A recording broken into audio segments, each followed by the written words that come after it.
여러분 지난 시간에 했던 게 이 인구 문제 생각나시죠? 세계 전체 인구 보고 인구가 늘어나가지고 사람이 늘고 결국은 또 못 살게 되고 다시 그 악순환이 되는 거 보셨고, 인구가 특히 많은 지역이 여전히 아시아다, 그렇죠?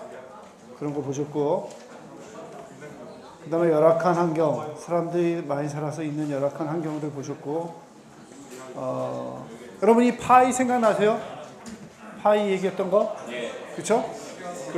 결국은 일부 사람들이 더 많은 자원을 쓰기 때문에 사실은 더 쉽지 않은 거다. 문제가 더 쉽지 않다 하는 얘기까지 말씀드렸습니다.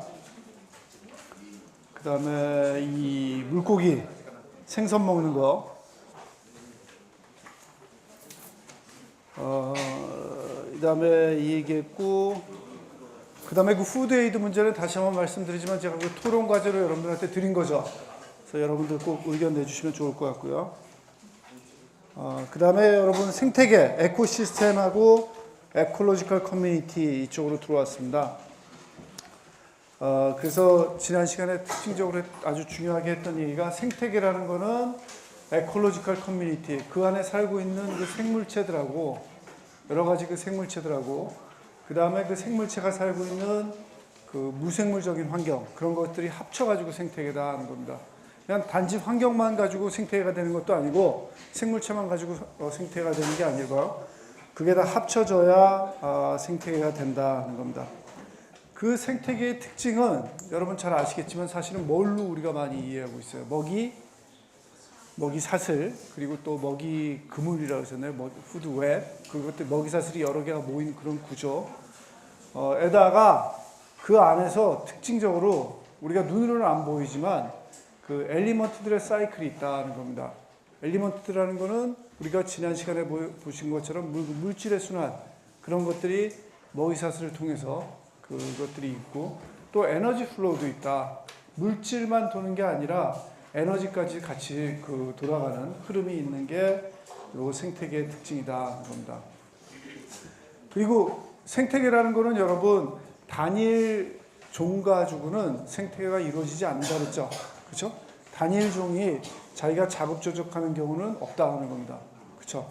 여러분 그런 경우 찾아보신 적 있으세요? 제가 지난 시간에 없다 그런 다음에 생각나는 거 있으시면 한번 얘기해 주세요, 여러분. 우리 그거 가지고 논문 하나 쓸 수 있을 것 같아요.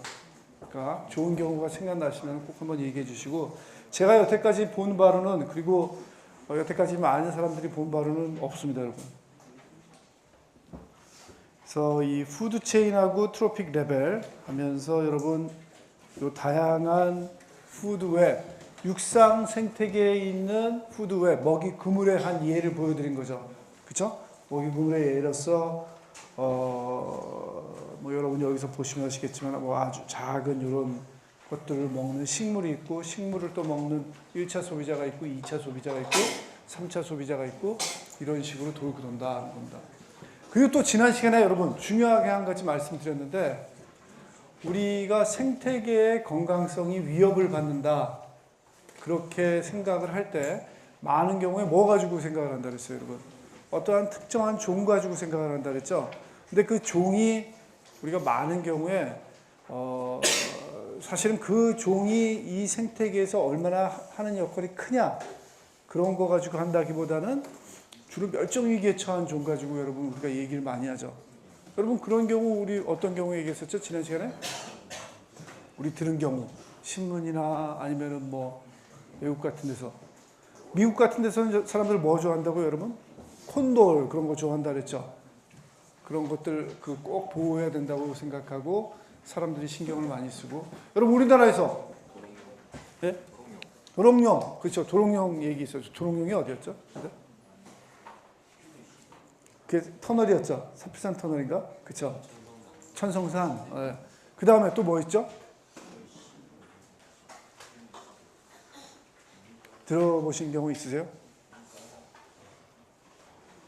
제가 최근에 들어본 것 중에 맹꽁이 있었어요, 여러분. 맹꽁이 서식처인데 그 근처를 개발을 하게 되면은 맹꽁이가 위협을 받는다, 그러면서 사람들이 걱정을 한 경우가 있었고, 그런 경우 여러 가지 좀 있죠, 여러분. 그런데 멸종위기에 처했다 그래가지고 꼭 그 종을 보호해줘야 된다. 그런 게 거의 뭐 100% 이퀄적인 그런 사인은 아니라는 거죠, 여러분. 사실은 더 중요한 거는 진짜 보호해야 되는 종은 그 생태계에서 아주 중요한 역할을 하는 종이 있어요. 이 먹이사슬에 참가해서 중요한 것뿐만 아니라 그 먹이사슬에서 그냥 제일 끝에 있는 포식자나 제일 밑에 있는 생산자가 아니라 중간에서 뭐 생산자일 수도 있고 아주 중요한 역할을 하는 게 그런 종들이 있어요. 제가 나중에 한번 예를 보여드릴게요. 그런 종들을 우리가 뭐라고 그러냐면은 키스톤 스피시스라고 한다 그랬죠. 키스톤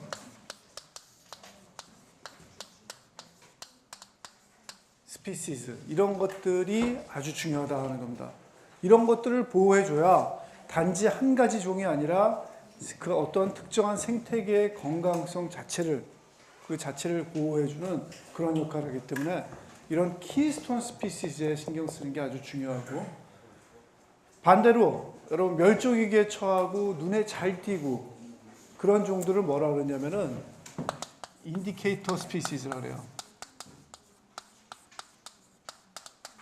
주로 멸종위기에 처하는데, 왜냐하면은 여러분 만약에 그 종이 흔하다면은 우리가 신경을 안 쓴다는 거예요. 여러분 우리가 학교 밖에 나가가지고 잡초 많이 보이죠?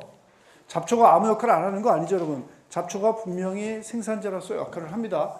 근데 잡초는 잡초기 때문에 많죠, 여러분. 많기 때문에 우리가 잡초에 대해서 특별히 신경 쓰는 경우 있어요? 거의 없잖아요, 여러분. 반면에 얼마 안 보이는 도롱뇽이나 맹꽁이 같은 경우들은 눈에 띈다는 거예요, 여러분. 왠지 그게 없어지니까 생태계에서 한 부분이 실제로 없어지죠. 없어지는 것 같은 그런 그리고 없어지고 그리고 생태계의 건강성이 위협을 받는 것 같은 마치 그것이 생태계 전체의 건강성의 그 지표가 되는 인디케이터로서 인식되는 경우가 있다는 겁니다. 그래서 이런 종들을 인디케이터 스피시스라고 해요. 근데 이 종이 얘기해주는 그 생태계의 건강성이 반드시 그 종이 없어진다 해서 나빠지는 건 아니라는 거죠, 여러분. 그렇죠? 그거는 좀 더 자세히 들여다봐야 되는 거고, 이 종의 개체수하고 그 생태계의 건강성하고 또 반드시 이퀄이라 할까? 연관성이 아주 100% 되는 건 아니다 하는 겁니다. 그래서 나중에 볼 때 여러분, 볼 때 검토를 할 때 잘 검토를 해야 된다는 거예요. 그 종이 키스톤 스피시즈면은 우리가 뭐 많은 것들을 희생해가지고도 보호해줄 가치가 있지만, 그렇지 않고 단지 멸종위기에 처한 종이라고 해서 보호해줄 필요는 없다는 거죠, 여러분. 없다는 거죠. 뭐 보호해줄 수 있으면 보호해주면 좋죠. 뭐 같이 가는 사회, 뭐 그런 건 아니고 같이 가는 거니까. 농담입니다, 여러분. 같이 가는 거 아닙니다, 여러분. 종들은 있다가 없어지고 있다가 없어지고 그런 거예요, 여러분. 우리가 뭐 모든 종들을 처음부터 다 끝까지 다 가져갈 수는 없어요. 우리가 할 수 없는 거예요, 여러분. 우리가 할 수 없는 것도 있다는 겁니다. 그래서 모든 종들을 다 보호해 줄 수 있는 건 아니다는 거 여러분들한테 말씀드렸고, 그 다음에 육상 생태계가 이런 모습 띄는 거 보여드렸고, 그 다음에 이거는 여러분 물에서 뭐 예를 들면 뭐 호수 같은 데서 있을 수 있는 여러 가지 하나의 생태계를 또 보여드리고 있다는 겁니다. 여러분 근데 이 그림을 보시면은 특히 뭐예요? 요 호수가 있고 이 옆에 지금 땅에서 뭐가 나오는 것 같아요? 막 그 뜨거운 물이 나오는 것 같지 않아요, 여러분? 여러분 이렇게 우리 뭐 가보신 분도 있을 수 있고 뭐 해외 토픽 같은 데서 뉴스에서 보시는 경우도 있겠지만, 여러분 땅에서 이렇게 뜨거운 물이 막 솟아오르고 온천처럼, 그 다음에 그 주위에 이러한 이 얕은 호수 같은 것들이 형성되고, 이런 경우가 세계 몇몇 나라에 있죠. 미국 같은 데는 옐로우스톤, 뉴질랜드 같은 데도 있고 중국에도 이런 데가 좀 있어요. 우리나라에는 이런 경우가 없죠. 그렇죠? 그래서 땅에서 물이 막 솟아올라요, 여러분. 뭐 몇 초에 한 번씩 몇 미터 솟아오르는 경우도 있고, 아니면 계속적으로 솟아오르는 경우도 있고. 근데 몇몇 천들은 여러분 그냥 뜨거운 물이 올라오는 게 아니라 그 물도 뜨거울 뿐만 아니라 온도도 아주 높아요, 여러분. 넣으면은 계란이 금방 익을 정도로 뜨겁기도 하고, 산도도 높아요, 여러분. 산도가 그러니까 pH가 낮죠, 여러분. 아주 산성이라는 얘기죠, 여러분. 자, 온도도 높고 아주 산성이면은 우리가 예전에 알고 있는 상식으로는 생명체가 살 수 없는 걸로 알았어요, 여러분. 너무나 하쉬한 거죠. 너무나 거친 환경이라서 생명체가 살 수 없다고 알았는데 최근에 조사를 해서 알아보니까 이런 그 옐로스톤 같은 경우 미국에 온도도 높고 아주 pH도 낮아가지고 사람이 뭐 손을 넣으면 금방 다 살이 뭐 화상을 입은 것뿐만 아니라 다 살이 녹아버리는 거죠. 산에 의해 가지고 그 정도 pH인데도 여기 미생물이 살더라 하는 겁니다. 미생물이 못 살 줄 알았어요. 그 정도에는. 근데 미생물이 살아요, 여러분. 미생물이 사니까 그 미생물을 먹고 사는 또 벌레도 있고 그 벌레를 먹고 사는 새도 또 있더라 하는 겁니다. 새가 전혀 안 존재하는 거 아니에요, 여러분. 새가 존재하는데 존재하는 걸 보니까 여기도 다 먹을 게 있더라 하는 걸 알게 된 거죠, 여러분. 그래서 미생물 얘기를 나중에 또 말씀드릴 텐데 전에는 어땠냐면은 이렇게 온도가 높고 pH가 낮은 경우에는 미생물이 왜 안 산다고 생각을 했냐면은 우리가 알고 있는 고전적인 미생물 배양법. 그러니까 고전적인 미생물 배양법은 온도가 상온이고 pH가 중성일 때만 가능한 법들이에요. 그래서 그런 미생물을 키우는 방법으로 이런 샘플을 터가지고 미생물을 키워보니까 당연히 미생물이 안 살겠죠. 왜냐하면은 중성 pH하고 상온에서 사는 미생물하고 여기 이런 아주 낮은 pH하고 온도가 높은 데 사는 미생물은 아주 다르기 때문입니다, 여러분. 생태가 아주 달라요. 그래서 중성에 사는 그 미생물의 특징하고 그 특징이 다르기 때문에 그 미생물을 키우는 방법으로 키워서는 안 자라는 거죠. 근데 좀 더 다른 방법으로 조사를 해보니까 실제로 사는 걸 알게 됐다는 겁니다. 마찬가지로 또 어떤 경우도 말이 된다고요, 여러분? 온도가 아주 낮은 경우, 여러분 뭐 극지방의 얼음 속이나 우리가 마음 놓고 음식을 넣는 냉동고 같은 데도 전에는 미생물이 안 산다고 생각했는데 아니에요, 여러분. 우린 전에 또 어떻게 알았냐면은 중성에, 그러니까 이 상온에 있는 미생물이 그렇게 온도가 낮아지면은 활동을 멈춘다고 생각했죠. 활동을 멈추고 가만히 있는다고 생각했는데 그거와 다른 미생물이 온도에 아주 낮은 온도에도 잘 살 수 있는 미생물은 그 안에서 여전히 활동을 멈추는 게 아니라 잘 살고 있다는 거를 또 발견했어요, 여러분. 그러니까 이런 그 미생물의 세계가 무한합니다. 무궁무진해요, 여러분. 우리가 아직 모르고 있는 부분이 제일 많은 부분이 미생물이다 하는 겁니다. 좀 어떻게 보면 아이러니하죠. 여러분 그 지구의 그 생명체 언제 생겨나고 어떻게 되고 여러분한테 한번 그림으로 보여드렸죠. 사람이 나온 기간이 얼마 안 된다 그랬죠. 근데 미생물이 살기 시작한 기간은 훨씬 더 길다 그랬죠. 식물보다도 길고 훨씬 더 길어요, 여러분. 그런데 그렇게 보면은 지구의 주인은 어떻게 보면 이런 미생물들인데 미생물에 대해서 우리가 아직도 제대로 파악도 못하고 있어요. 얼마나 있는지도 몰라요. 얼마나 있는지를 모르기 때문에 우리가 전체 중에 몇 퍼센트를 제대로 알고 있는지도 모른다는 겁니다. 우리가 모르는 종들이 아직도 무궁무진하게 많을 거다는 거죠.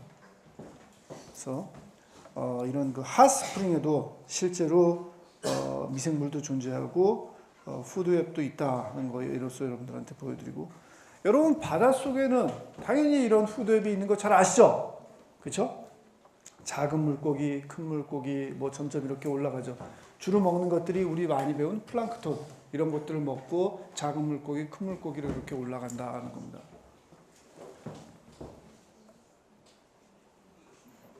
그 다음에 또 좀 더 작은 스케일에서 물속에서의 그 푸드웹을 보면은 이러한 복잡한 푸드웹이 또 있다는 겁니다. 그래서 이런 것들이 다 있어서 이런 것들이 있는 주변에는 다 생태계가 생긴다 하는 거 여러분들한테 말씀드리고, 자, 그 다음에 여기로 넘어와서 그러니까 여러분 생태계가 있으면은 그 안에 여러 가지 종들이 있고 한 개의 종이 있는 건 아니라 그랬죠. 여러 가지 종들이 있고 그 종들 사이에는 푸드 웹이 형성이 된다 그랬죠. 그죠? 푸드 웹이 형성이 돼요. 근데 생태계라는 건 다시 한번 말씀드리지만 그 푸드 웹뿐만 아니라 그 무생물체적인 그런 환경까지 다 포함해서 우리는 생태계로 한다는 겁니다. 근데 이 생태계 안에서 커뮤니티 이펙트라는 게 있어요. 커뮤니티 이펙트라는 건 뭐냐면은 그 안에 있는 종들이 사실은 이런 그 푸드 체인이나 푸드 웹을 통해서 디렉트리 직접적으로 상호작용을 하죠. 그죠? 직접 상호 연관작용을 한다는 겁니다. 이때 직접적으로 한다는 거는 잡아먹고 잡아먹히고, 그죠? 그건 아주 직접적으로 하는 그런 작용들이고, 혹은 indirectly, 간접적인 그 작용도 있다, 상호작용도 있다 하는 겁니다. 그건 어떻게 되냐면은 through other relationships, 다른 그 작용을 통해 가지고 간접적인 작용도 있다 하는 겁니다. 직접 먹고 먹히는 것도 있지만 간접적으로도 또 영향을 주는 경우가 있다 하는 겁니다. 이런 indirect species interaction, 이런 간접적인 상호작용을 우리가 뭐라고 부르냐면은 커뮤니티 레벨 인터랙션이라고 그렇게 부른다는 겁니다. 그러니까 직접적으로 먹고 먹히는 것뿐만 아니라 간접적으로 영향을 주는 이런 커뮤니티 레벨 인터랙션도 분명히 존재하고 때때로 이게 아주 중요하다는 겁니다.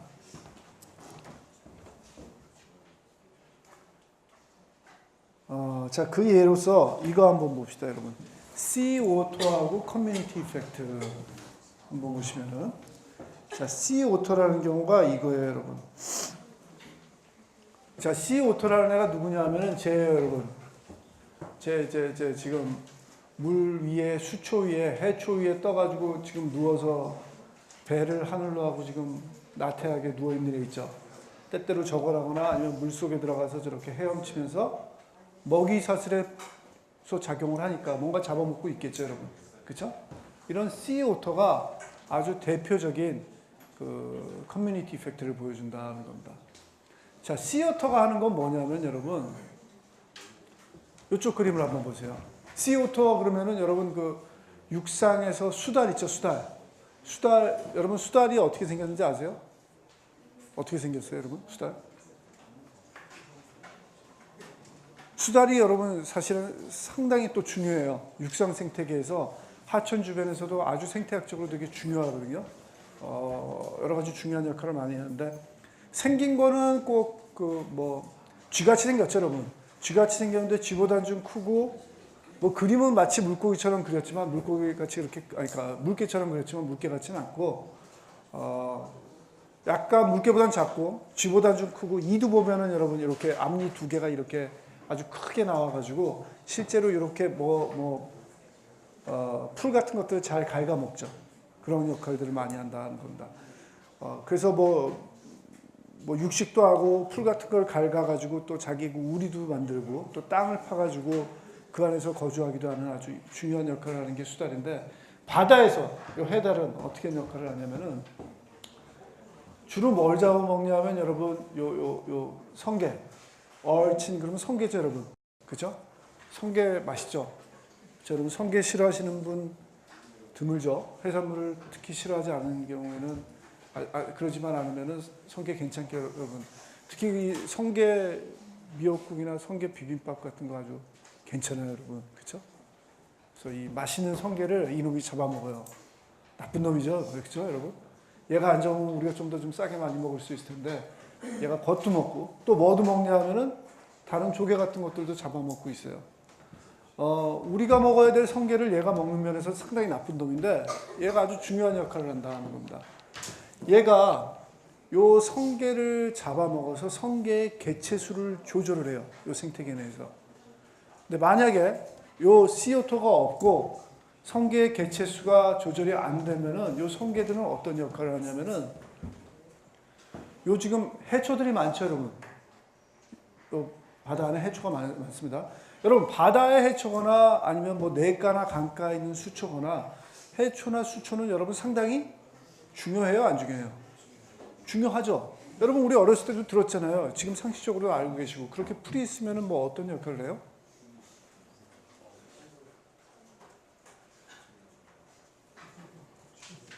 어떤 역할을 해요, 여러분?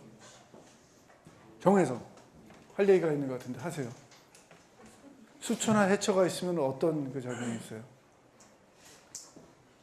풀이 있으면은, 물에 풀이 있으면은 그 풀이 어떠한 그 좋은 점이 있냐고요. 생태계. 또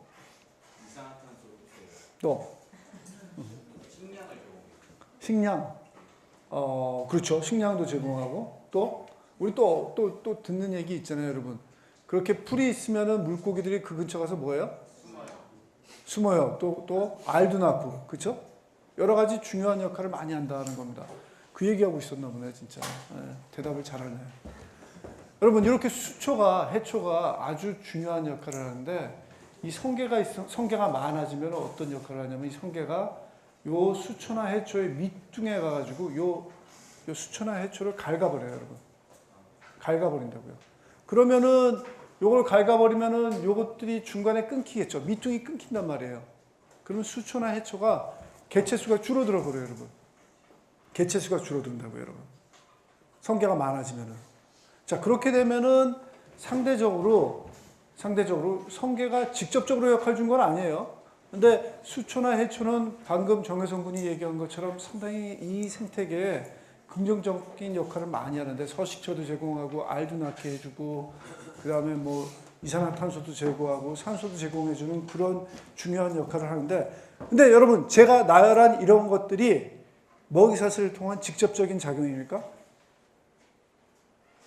먹이사슬을 통해서 직접적인 작용하는 거는 뭐 잡아먹히는 거 그 정도죠. 그거 말고는 먹이사슬에서 직접적으로 영향을 주는 건 아니에요. 간접적으로 영향을 주는 거죠, 여러분. 그렇죠? 이렇게 생태계에 공헌하는 것들이 없어진다 하는 겁니다. 없어져 버려요. 없어지면은 방금 얘기한 저런 뭐 해달이나 아니면은 성게나 이런 조개뿐만 아니라 그 여기 그림에 안 나오는 먹이사슬에 참가 안 하는 여러 가지 물고기들도 영향을 받는 거죠. 그렇죠? 간접적으로 영향을 받는 거죠. 물고기는 직접적으로 안 들어와 있었잖아요. 여태까지 등장인물 중에. 간접적으로 영향을 받아가지고 잘 못 살게 된다는 거죠, 여러분. 자, 실제로 이 그림 한번 보세요, 여러분. 이 그림에 나온 뭐 시마야 아일랜드, 뭐 아키타 아일랜드 이런 거는 어디 쪽이냐면은 일본 북해대에서 더 올라가가지고 저쪽 그 소련 쪽으로, 러시아 쪽으로 가다 보면 있는 작은 섬들이에요. 거기서 나온 결과들인데, Y축은 오션 뎁스, 수심으로 이렇게 그렸고, X축은 뭘 그렸냐면 Sea Urchin Density, 바다에 있는 이런 성게들의 그 density, 밀도를 가지고 그려본 거예요, 여러분. 자, 여기서 보시면은 CO2가 없으면은 어떻게 돼요, 여러분? CO2가 없게 되면은 얼친의 density가 늘어나죠. 그쵸? 늘죠, 분명히. CO2가 있으면은 여러분 어떻게 된다고요? 성게를 잡아먹기 때문에 성게의 개체수가 컨트롤이 되잖아요. 별로 안 늘잖아요, 여러분. density가 별로 안 늘었죠. 자, 그렇게 되면은 어떻게 되냐면은 CO2가 없으면은 이 켈프 커버, 켈프라는 거는 이런 해초를 얘기하는 거예요. 해초의 커버가 어떻게 되냐면은 20에서 100으로 이렇게 없는 데도 있고 많은 데도 있다는 겁니다. 그렇죠? 없는 부분이 생겨요. 반면에 CO2가 있으면 성게의 덴시티가 컨트롤이 되기 때문에 요 켈프 커버가, 수초의 그 커버리지 에어리어가 100으로서 아주 괜찮죠? 그죠? 아주 커버가 좋다 하는 겁니다. 많이 자란다 하는 겁니다. 많이 자라면은 수초나 해초가 주는 이렇게 많이 자라는 거죠. 커버가 100으로 다 되어 있는 거죠. 그렇게 되면은 그 긍정적인 그 면들이 다 발휘가 되겠죠. 그렇죠? 자, 여기서 이 CO2가 하는 역할이 바로 뭐냐면은 간접적인 인다이렉트 인터랙션을 통해 가지고 커뮤니티 레벨 이펙트를 통해 가지고 이 생태계에 긍정적인 역할을 준 거죠, 여러분. 수초나 해초가 없으면 그만큼 척박해진다는 겁니다. 자, 그래서 이러한 그 CO2와 같은 스피시즈를 뭐라 그러냐면은 키스톤 스피시즈라고 해요, 여러분. 키스톤 스피시즈 여기서. 아까 제일 처음에 얘기한 키스톤 스피시즈.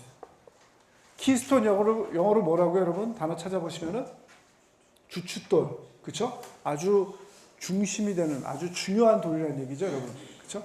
그래서 키스톤 스피시스다 하는 겁니다. 요 CO2가 사실은 그런 역할을 하는 거죠.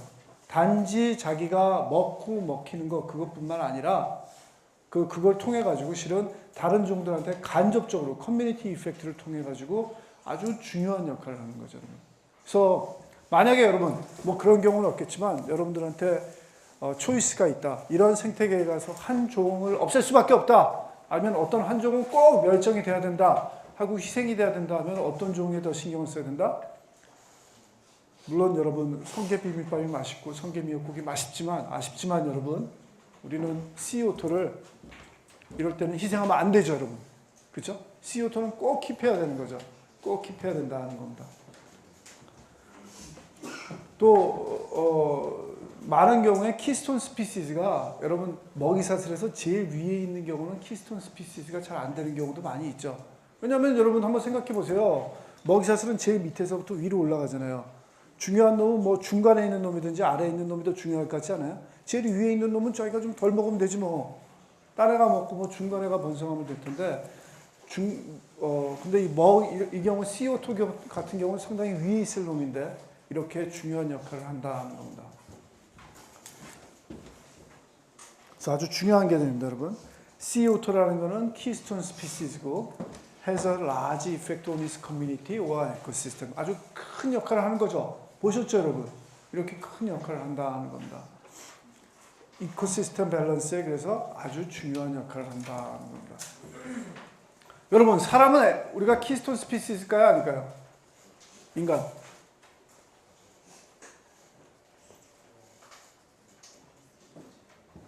매년 이거를 제가 시험 문제에 냈었어요, 여러분.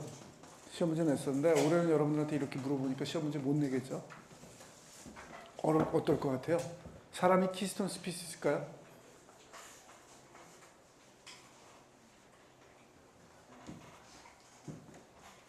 어떨까요?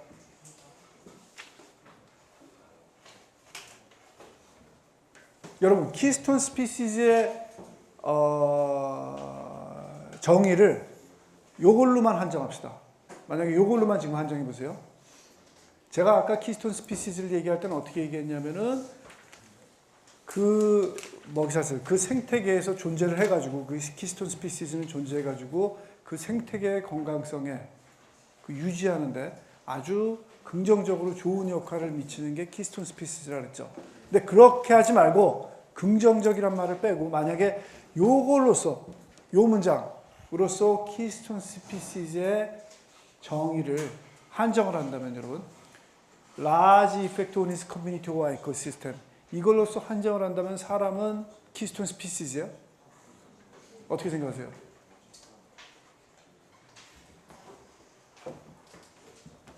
동의하세요? 동의하시죠? 큰 영향을 미친다는 면에서는 우리가 사실은 뭐 동의할 수밖에 없죠, 여러분. 우리가 또 큰 영향을 미치는 게 뭐가 있죠? 여러분 생각해 보시니까 우리가 맨날 밥 먹고 뭐 하는 거 말고 또 뭐 어떤 역할을 많이 하죠? 방금 CO2가 한 유사한 행동들 인간이 생태계에서 하는 거 뭐 있을까요, 여러분? 한 가지만 예를 들어주세요.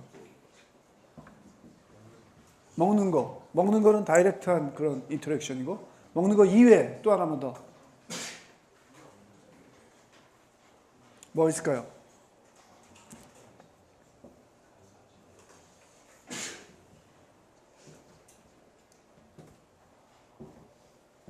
누가 해줄까요? 김명균 어디 있어요? 네. 뭐가 있을까요? 우리 사람이 하는 역할. 먹고 먹히는 거 말고 우리가 생태계에서 어떤 행동을 해가지고 다른 종들한테 간접적으로 영향을 주는 거. 아주 큰. 네? 잘 못 들었어요. 서식지를 없앨 수가 있다. 그쵸? 뭐 예를 들면은 우리가 뭐 우리 여기다 건물 짓는다면서 여러분. 그 뭐 어떤 과가 건물 짓는다고 제가 뭐 기분 나빠하는 건 아니지만 우리 과만 건물 지었으니까 다른 과는 더 이상 짓지 말라는 건 아니지만 여기 여러분 미래자동차학과에서 요 밑에다가 건물 짓는다는 얘기 들으셨어요, 여러분? 여기가 우리 요 공대 쪽에서는 유일하게 남은 숲이라 그러기도 좀 창피하죠, 여러분.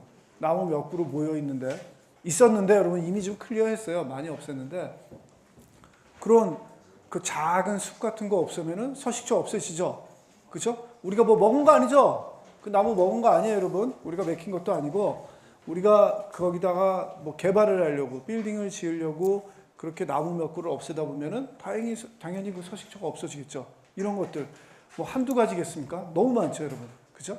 그런 면에서는 우리 키스톤 스피시즈예요. 근데 매년 여러분 시험을 볼 때 여러분 선배들한테 그러니까 여태까지는 사실은 교양 과목이었는데 학교 전체에 있는 1, 2, 3, 4학년 다 듣는 그런 교양 과목일 때 이 시험 문제를 내면은 반반이더라고요.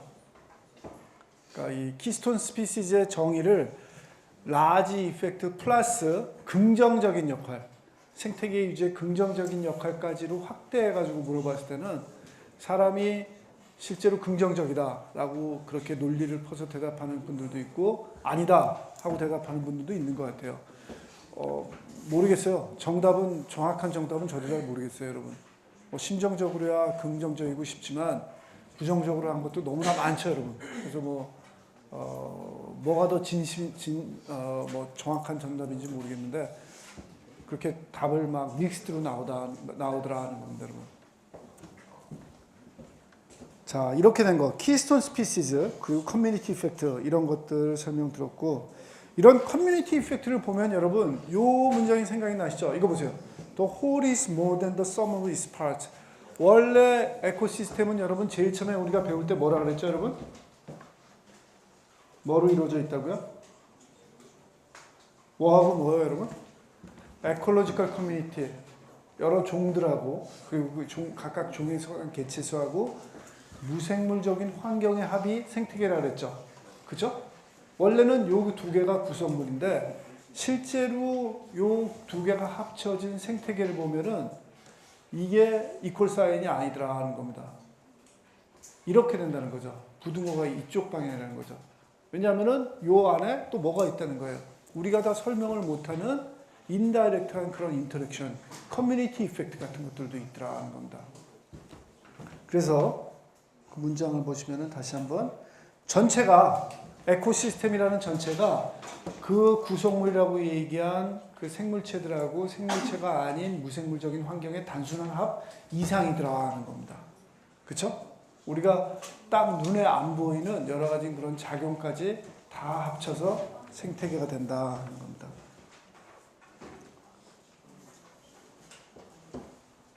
여러분, 에코시스템은 사이즈가 여러 개 있다 그랬죠? 작은 것도 있고 큰 것도 있어요, 여러분.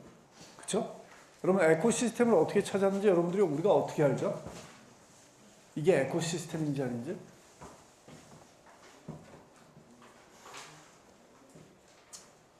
기본적으로 뭐가 있어야 된다 그랬어요, 여러분? 다시 한번 여쭤보지만. 뭐가 있어야 되는데, 뭐가 있어야 되는데? 그렇죠? 먹이사슬이 있어야 돼요. 먹이사슬이 있어야 에코시스템이 된다 합니다. 하나의 종만으로 안 된다 그랬어요. 우리 교실 에코시스템이에요. 요 교실 지금 아니에요, 여러분. 우리 에코시스템이 아니다 하는 겁니다. 이런 경우는.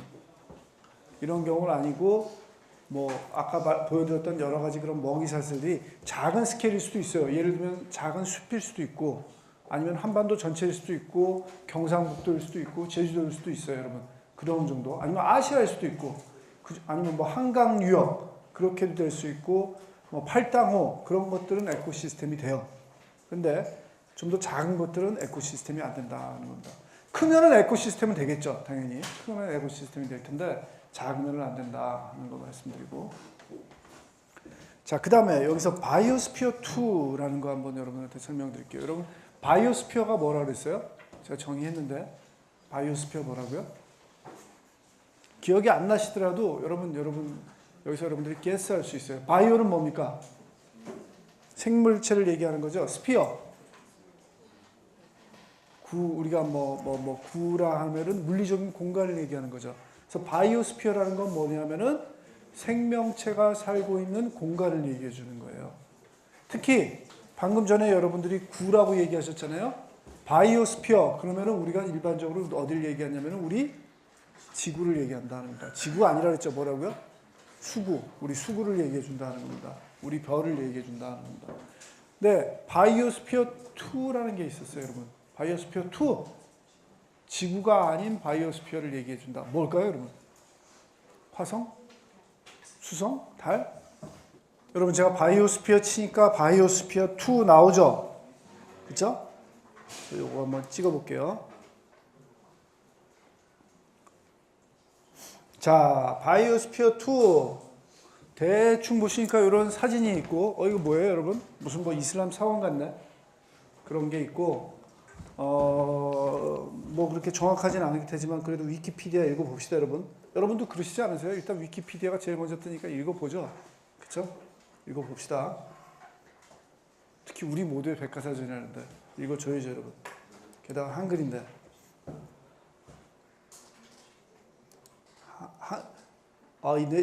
여러분 잘 아세요? 위키피디아에 대해서 이 한글판이 영어판하고 똑같나요? 단순한 번역인가요? 아니면 다른가요? 달라요? 오케이, 그럼 한글판만 먼저 읽어보고 그 다음에 영어 읽어봅시다.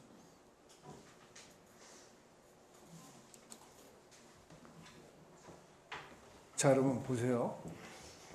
여러분은 나중에 가서 읽어보세요. 바이오스피어 2는 미국 애리조나주에 있는 외부와 격리, 밀폐된 인공생태계 실험장이다. 인공생태계 실험장이에요. 바이오스피어란 낱말은 생태계 또는 생태계로서의 지구를 뜻하는데 또 하나의 인공지구, 인공생태계를 만들어보는 뜻에서 바이오스피어 2라는 이름이 붙었다. 상당히 괜찮네요. 딱 제가 얘기하고 싶은 바입니다, 여러분. 바이오스피어 2의 기본 시설은 1987년에 공사가 시작되어 1989년에 공사가 완료되었다. 실제 실험은 1991년 9월 26일부터 93년까지 이루어질 예정이었으나 실패로 끝나고 말았다. 현재는 실제 시설 일체가 관광지로서 활용되고 있다는 겁니다. 바이오스피어 2의 내부 시설. 그림은 여러분 이 정도 돼요. 여러분 한번 대충 한번 느껴보세요. 커다란 나무가 이 정도 스케일로 있는데 온실이 이렇게 큰 게 있어요, 여러분. 요것만 있는 게 아니라 주변에 여러 시설도 같이 있다고 한번 생각하시면 돼요. 그래서 바이오스피어 2의 내부 시설은 최대한 현재 지구와 비슷한 환경을 갖추도록 만들어졌다.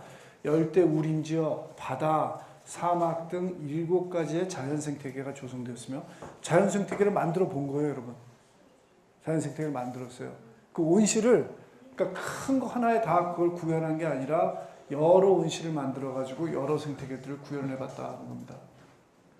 이 안에 8명의 사람이 들어가 외부와의 물질 교환 없이 자급자족 생활을 할 수 있도록 만들어졌다. 오케이. 여러분, 생태계라 그러면 여러분 우리 아까 뭐라 그랬죠? 물질이 그 안에서 순환을 해야 된다 그랬죠. 그렇죠? 그러니까 외부로부터 물질을 안 받기로 한 거예요. 그 다음에 생태계 안에서는 또 여러분 어떤 플로우가 있다고요? 에너지 플로우가 있다 그랬죠.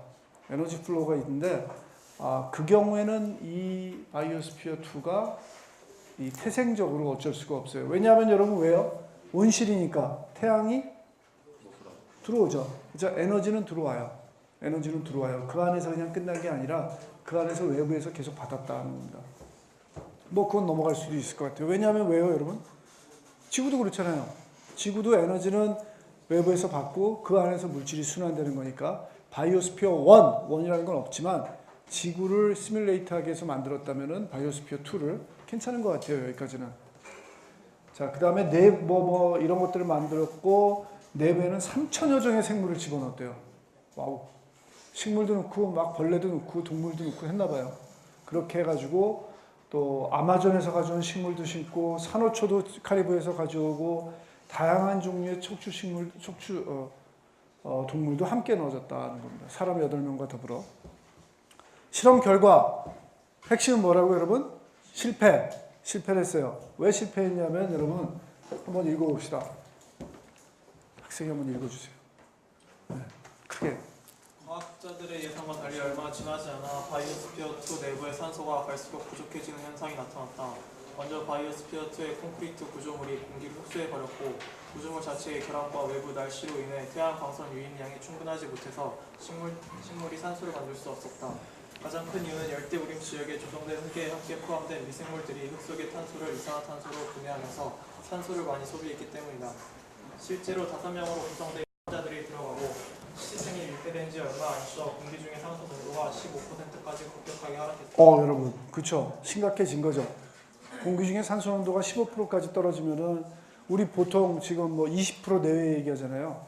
상당히 많이 떨어진 거죠. 그 다음. 거기다가 이산화탄소의 농도는 대기 중의 농도의 2~3배로 치솟아 오르게 되었다.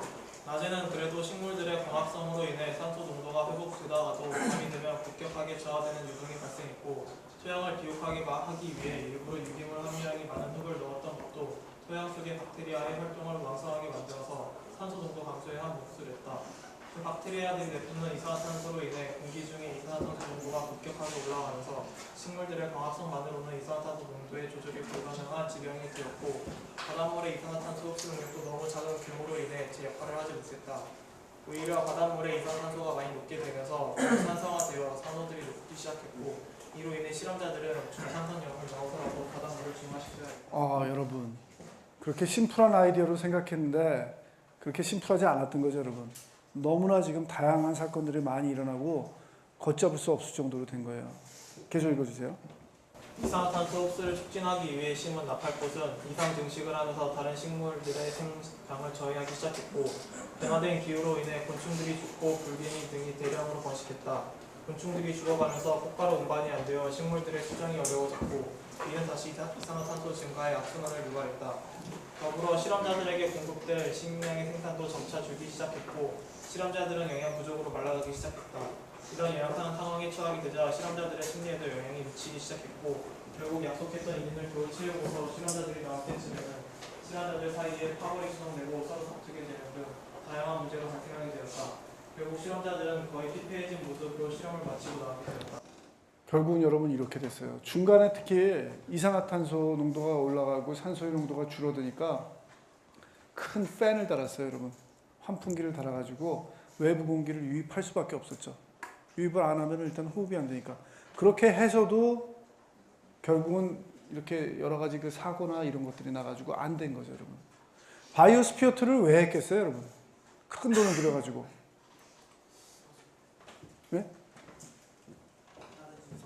그쵸. 다른 행성에 가서 이런 것들을 한번 우리가 만약에 살 수 있는 그런 시스템을 만들 수 있을까 한번 실험해 본 거고, 또 지구의 환경이 아주 열악해졌을 때 이러한 격리된 시스템에서 살 수 있는지 실험을 한번 해보려고 한 거죠, 여러분. 근데 결론적으로는 어떻게 됐어요? 안 되는 거예요, 여러분.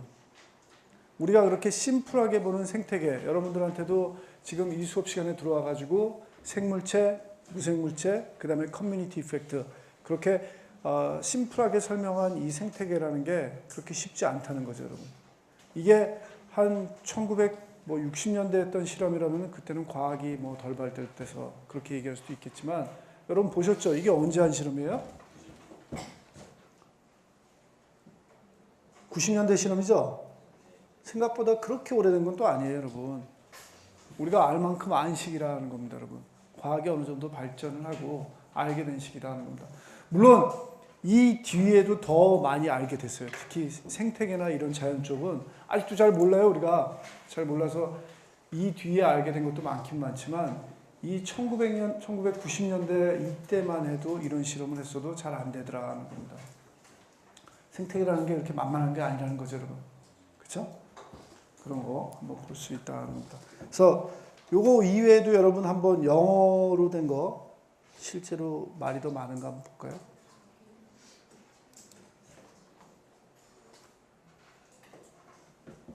혹시 미국 아리조나에 가실 일이 있으면은 굳이 한번 꼭 들려보세요, 여러분.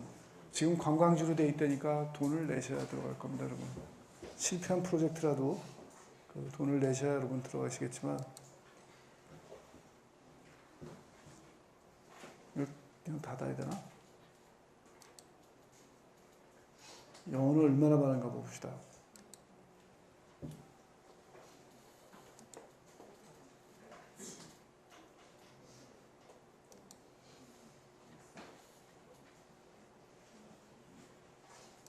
사진도 더 크네요. 여러분 이 사진 보시면은 이 그림자일까? 요 안에 그 나무가 있는 것 같은 그거 보이죠?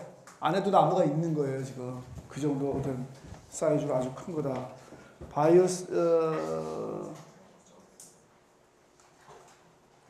아이고 2011년부터는 여러분 대학교로 넘어갔네요. 유니버시티 오브 아리조나가 이제 그 소유하고 있답니다. 특별한 대책이 있어서 있는 건 아닐 것 같고 제 생각에는 일단 확보를 해뒀는데 어떻게 쓸지는 모를 것 같아요. 그래서 여기 나오네. 이거는 이 사람이 여러분 실제로 돈을 댄 사람이랍니다. 에드 베스. 이 사람이 돈을 댔고 여기 있다. 조인트 벤처 프린시플 오피서 존 앨런, 인베스터 앤 이그제큐티브 매그넷 이런 사람들이 돈을 대서 한 거다. 그래서 좀 더 큰 그림, 큰 사진 이렇게 있고 한번 읽어보세요, 여러분.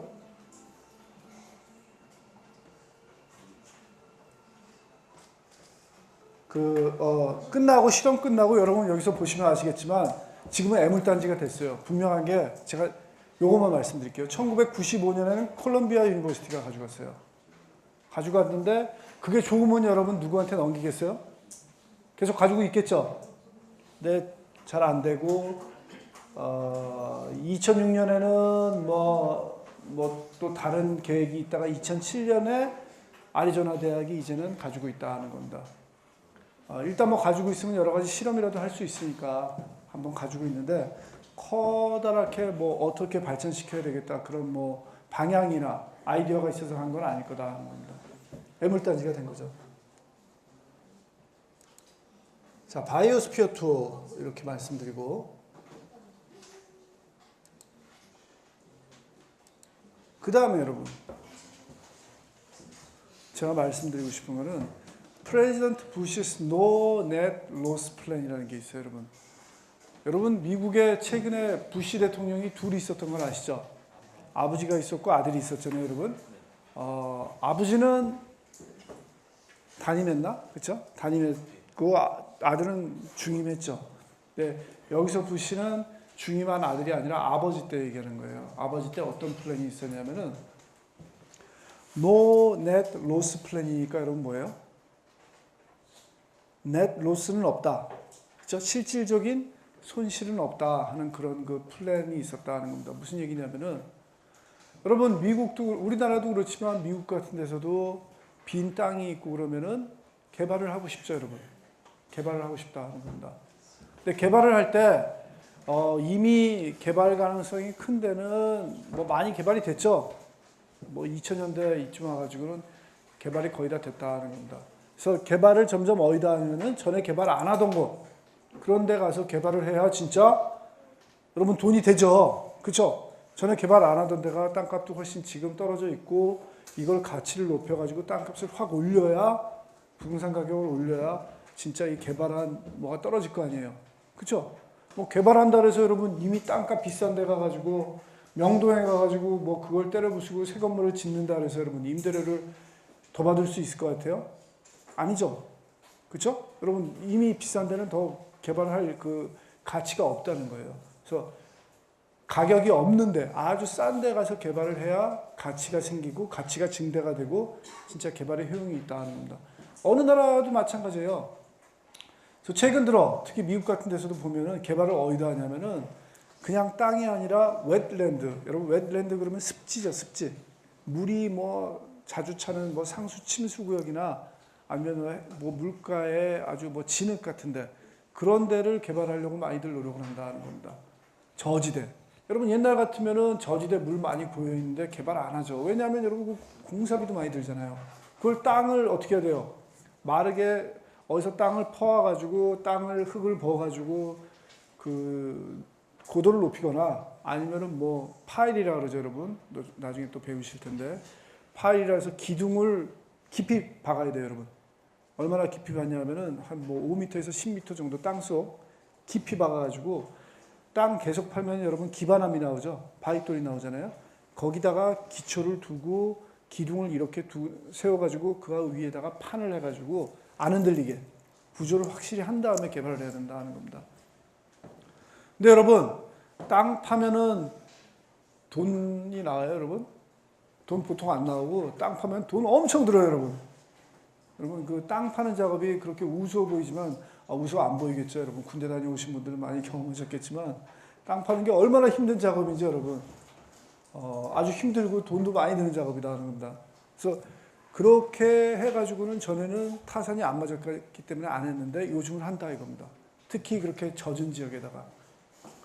근데 습지에다가 그렇게 개발을 하다 보니까 아버지 부시 때도 이미 다 알고 있었어요, 여러분. 환경하는 사람들은 다 알고 있었다는 겁니다. 습지가 얼마만큼 환경적으로 중요한지 다 알고 있었다는 겁니다. 습지가 왜 중요해요, 여러분, 환경적으로? 그럼 물이 있다는 건 그만큼 다양한 생명체가 살 수 있다는 거죠. 아예 바다도 아니고 아예 강도 아니고 육지하고 겹쳐진 그런 물이라는 거는 더 좋아요. 생명체가 더 잘 산다고요, 여러분. 갯벌 같은 데 생각해 보세요. 하루에 한 번씩 뭐 물이 들어갔다 나갔다 하면서 더 많은 생명체들이 살고 더 다양하다 이겁니다, 여러분. 그래서 더 좋은데 그런 것들을 그냥 개발을 해버리면은 습지가 점점 없어지고 생태계의 다양성이 없어지는 거 아니냐 하는 그런 우려를 하니까 프레지던트 부시 때, 아버지 부시 때 어떤 룰을 제안을 했냐면 미국 정부에서 오케이, 개발하려면 해라. 근데 너네가 개발을 할 때 습지의 정의가 있을 거 아니에요, 여러분. 1년에 며칠 정도는 물에 잠긴다면 그게 습지라면은 습지 예를 들어서 100제곱미터를 희생해서 그거를 없애고 건물을 짓는 드라이랜드로 만들었다면은 어떻게 해서든지 100제곱미터의 습지를 대체 습지를 만들라는 거죠, 여러분. 물이 있는 곳을 만들라는 거죠. 그런 룰을 만들었어요, 여러분. 그런 룰을 만든 게 바로 노넷 로스 플랜이라는 거죠. 실제로 개발을 해서 어떤 100제곱미터의 만큼의 습지를 희생했더라도 새로이 그만큼 희생한 것만큼 똑같은 면적의 습지를 만든다면은, 대체 습지를 만든다면은 그 지역에서 전체적인 습지의 로스는 없는 거죠. 그죠? 실질적인 습지의 로스는 없다는 거죠, 여러분. 그런 플랜을 만들어가지고, 개발하는 사람들은 꼭 이 룰을 따르게 그렇게 제안을 했다는 겁니다. 여러분, 어떻게 생각하세요? 그 룰에 대해서? 자, 결론을 말씀드리면은, 없는 것보단 나아요. 그게 없다면은 여러분 어떨까요? 습지 다 없어버리고, 다 마른 땅 만들어버리고, 족구장 만들고, 축구장 만들고, 그럴 거 아니에요, 여러분. 그쵸? 그렇게 되면은 진짜 습지가 아예 다 없어지는데, 그나마 같은 면적의 대체 습지를 조성하게 하니까 그래도 뭔가 습지가 생겨나는 거죠, 여러분. 그런 면에서는 긍정적인 면이 있어요. 그런데 사실을 보면은 없어진 습지하고 새로 인공적으로 만든 습지가 하는 기능이 똑같을까요, 여러분? 절대로 똑같을 수가 없어요. 그렇죠? 없어진 습지에서 어떤 기능이 있는지도 제대로 이해를 못하고 있을 뿐더러 우리는 100% 이해를 못하고, 그런데 우리가 인공적으로 그렇게 만든다 그래가지고 없어진 습지에 있었던 똑같은 식물, 동물, 벌레, 게다가 그런 커뮤니티 이펙트, 그런 것들이 그대로 돌아올 가능성은 여러분 솔직히 말하면 뭐예요? 제로. 거의 제로, 여러분. 똑같이 될 가능성은 제로다 하는 겁니다. 제로다 하는 겁니다. 그만큼 우리가 아직도 생태계에 대해서 잘 모른다는 겁니다. 자, 또 다른 경우 한번 예를 들어볼게요, 여러분. 생태계 복원, 조금 이따가 말씀드릴 텐데, 생태계 복원이라는 얘기 들어보셨어요? 아, 노고단 얘기 했었구나, 여러분. 그 노고단 얘기. 노고단 얘기 제일 처음 했었죠, 여러분. 지리산 그 정상의 노고단. 사람들이 너무 많이 가가지고 황폐화됐기 때문에 우리가 풀을 약간 심고, 그 다음에 휴식연재를 통해가지고 노고단이 복원이 됐다고 그랬죠. 복원이 됐다고 우리가 확인한 건 뭐냐면 그냥 눈으로 본 거예요. 적어도 풀이 다시 되살아나니까, 없던 풀이 되살아나니까 복원이 됐다고 생각하는데, 그 복원된 생태계가 원래 생태계하고 똑같겠어요, 여러분? 절대로 똑같지 않아요. 절대로 똑같지 않다는 겁니다. 있는 풀도 분명히 다르고 그 안에 있는 생물체들도 다르고 분명히 다른 제3의 생태계가 생겨난 거예요. 제2의 생태계가 생겨난 거다 합니다. 우리가 모르는. 그래서 이런 생태계라는 게 그렇게 쉽지 않다 하는 그런 얘기를 여러분들한테 말씀을 드리고 이 챕터를 끝내겠습니다. 자, 이제 노트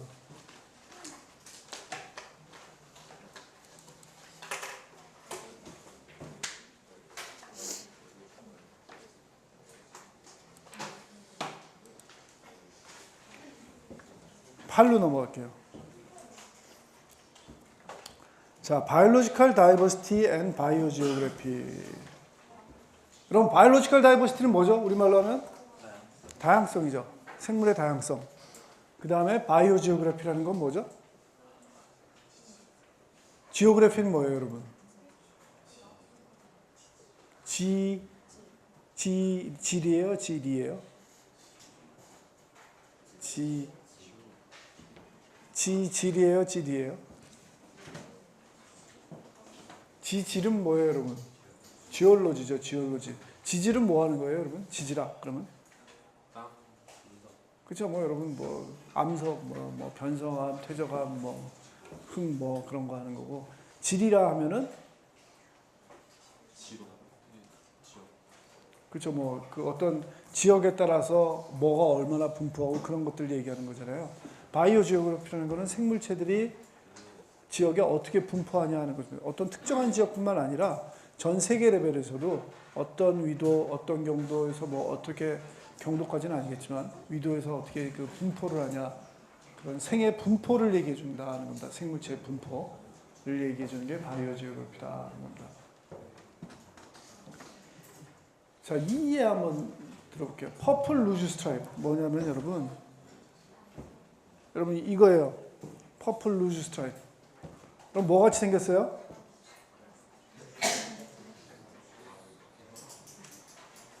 퍼플 루즈 스트라이프. 갈대 같죠? 갈대 같고 키는 크고 제일 윗부분에 이런 저 보라색의 뭐 꽃잎이랄까요? 이런 것들이 이렇게 있는 갈대다 하는 겁니다. 크기는 여러분 잘하면은 여기서 나와 있는 것처럼 아저씨 사람의 키를 훨씬 더 뛰어넘을 정도로 크게 자라는 갈대의 일종이라고 생각하시면 돼요.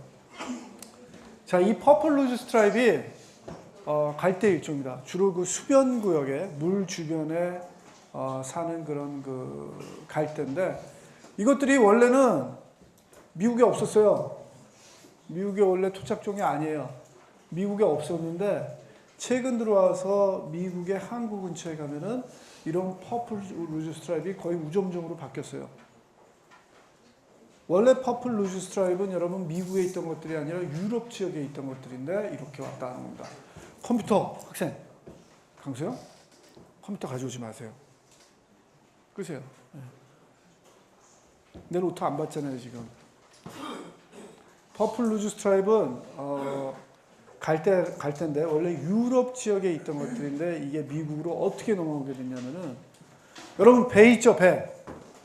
선박들 이렇게 유럽이나 미국이나 아시아 왔다 갔다 하잖아요. 배가 여러분 잘 아시지만 발라스트 워터라고 아세요? 들어보셨어요? 배가 선원들 마실 물도 싫지만 여러분 균형을 잡기 위해서 물을 채우잖아요 여러분 밑바닥에. 안 그러면은 배가 약간 좀 이해가 잘 안 되죠. 쇳덩이로 만들었는데, 그렇죠? 쇳덩이로 만들었는데 안 그럴 것 같은데 균형 잡기가 되게 힘들대요. 그래서 물을 어느 정도 다 그러니까 실어가지고 약간 좀 가라앉히는 거죠. 그래야 좀 안정적으로 항해를 할 수가 있대요. 그래서 그걸 발라스트 워터라고 하는데, 근데 그 발라스트 워터는 여러분 굳이 뭐 수돗물을 꼭 실으려고 노력 안 하겠죠. 특히 뭐 정화된 물을 실으려고 노력은 게다가 안 할 거예요, 여러분. 그냥 목적이 뭐예요? 그냥 균형 잡기 위한 거죠. 무게를 주기 위한 그런 물이니까 그냥 아무 물이나 실른다 하는 겁니다. 그래서 보통 많은 배들이 아직도 그러지만 그 물을 어떤 특정한 지역에 있는 주변에 물을 실어다가 그냥 뭐 항구 떠돌아다니다가 물은 근데 여러분 고여 있으면 어떻게 돼요? 썩죠. 썩는다는 얘기는 뭐예요? 여러분 여러 가지 미생물의 작용에 의해서 그게 뭐 생물학적 작용이 시작이 된 거죠. 그렇게 되면 여러분 냄새가 나니까 어떻게 하겠어요? 버리죠. 버리고 또 그 새로운 항구에 가가지고 새로운 물 싣고 그렇게 움직인다는 겁니다. 자, 그렇게 하다 보니까 유럽에서 이런 그 발라스토를 다룰 때 이 퍼플 루즈 스트라이프의 씨가 좀 들어온 거예요. 들어와가지고 뭐 다 돌아다니다가 미국 쪽에 가서 그걸 풀었는데 씨가 충분히 많이 나와가지고 이 퍼플 루즈 스트라이프가 미국 쪽에 넘어와가지고 우점종이 된 거다 하는 겁니다. 여러분 또 아세요? 하와이, 여러분 하와이 아시죠? 하와이 되게 그 깨끗하고 좋은 섬이라고 알려져 있는데 원래 하와이에는 여러분 뱀이 없어요. 뱀이 없어요. 뱀이 토착종이 아닌데 뱀이 야생에 나타나기 시작을 했어요. 뱀이 어떻게 여러분 야생에 이렇게 나타나기 시작했을까요? 뭐 뱀을 애완용 동물로 키우던 사람이 잘못해서 놔줬을 수도 있겠죠. 그런 경우도 있을 텐데 그 경우보다는 어떤 게 더 가능성이 크다고 생각하냐면 여러분 비행기 있죠. 비행기 이렇게 착륙해 있을 때 바퀴가 나와 있잖아요. 이렇게 나와 있을 때 뱀이 뭐 밤이건 낮이건 하여튼 이렇게 뭐 돌아다니다가 그 뱀도 좀 잘못했죠. 잘못해가지고 그 바퀴를 타고 올라가서 요 바퀴가 이렇게 딱 접히면 들어가는 집이 있잖아요. 비행기 내부에 집이 있을 거 아니에요. 그 캐비넷에 들어간 거예요. 그 캐비넷에 들어가가지고 무임승차한 거죠, 여러분. 비행기 티켓도 안 끊고 하와이까지 가가지고 그 비행기가 착륙했을 때 또 사람들 안 보일 때 이렇게 슬 나와가지고 그 하와이 옮겨오게 된 거다 하는 겁니다. 퍼플루즈 스트라이크 같은 경우는 뭐 상대적으로 다른 종들이 식물 종들이 덜 살게 된 것 같이 좀 마이너할 수 있는데 하와이 같은데 뱀이 들어가면 여러분 어떻게 되냐면은 새들이 영향을 받아요. 원래 뱀에 대해서 전혀 그 인식이 없고 몇 세대에 걸쳐서 접해본 적이 없는 그런 새들이 뱀이라는 갑자기 그런 위협적인 포식자가 나타나가지고 새들이 영향을 받는 거죠, 여러분. 새들이 영향을 받아가지고 새로 많은 새들이 실제로 영향을 받았다 하는 그런 기록들이 있어요, 여러분. 뭐 이런 경우 많이 보시죠. 우리나라 같은 경우 또 뭐 있죠, 여러분? 여러분 들어보신 거? 황소개구리, 또 베스, 뭐 청설모 그런 얘기 다 들어보셨죠, 여러분? 다 구체적으로 이렇게 원래 토착종이 아닌 게 다른 쪽에서 넘어와가지고 실제로 그 토착종들한테 영향을 주는 그런 예들이죠, 여러분. 이런 것들이 일어난다는 겁니다. 자, 이런 것들을 보면은 원래는 다양하게 지역에 따라 다른 것들이 있는 것들이 한쪽에 와가지고 우점종이 돼서 다른 종들을 죽이고 또 원래 다양성이 그렇게 줄어드는 그런 역할을 한다 하는 것들을 볼 수가 있다는 겁니다. 자, 수요일 날 요거 마무리하고 제가 잊기 전에 요거 꼭 한번 다시 보고 갑시다, 여러분. 다시 여러분 요거 확인해야죠.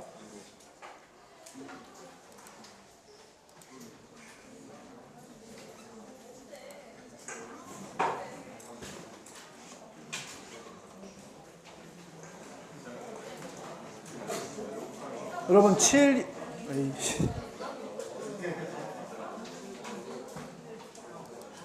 여러분 그냥 가지 마세요. 이거 확인한 다음에 다시 57104고